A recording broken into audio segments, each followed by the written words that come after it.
Presque inconnue il y a encore 40 ans, l'huile de palme a envahi notre vie quotidienne. On en trouve dans un grand nombre de produits alimentaires industriels, dans la margarine, le chocolat à tartiner ou dans les chips. Mais elle sert également à la production de cosmétiques, de détergents et de peintures, et elle peut aussi être utilisée comme biocarburant pour les moteurs diesel. C'est son prix défiant jusqu'ici toute concurrence qui a fait exploser la demande, en particulier dans les pays émergents comme la Chine ou l'Inde. En 2030, elle devrait avoir doublé par rapport à l'année 2000. À l'origine, le palmier à huile provient d'Afrique de l'Ouest. C'est l'une des espèces oléagineuses les plus productives. 100 kg de fruits donnent environ 22 kg d'huile. Cette plante a été introduite en Asie à partir des années 60. Aujourd'hui, l'Indonésie et la Malaisie représentent environ 90% de la production globale.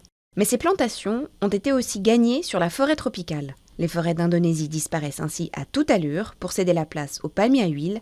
40% sont déjà détruites. Ces 50 dernières années, environ 74 millions d'hectares de forêt ont disparu. Mais ce ne sont pas uniquement les dégâts environnementaux qui attisent les critiques.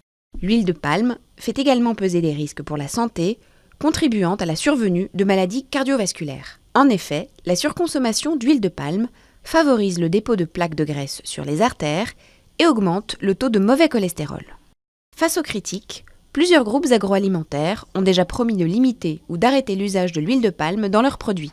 De leur côté, les organisations écologistes font pression sur les gouvernements indonésiens et malaisiens afin qu'ils freinent la progression des plantations dans la forêt vierge.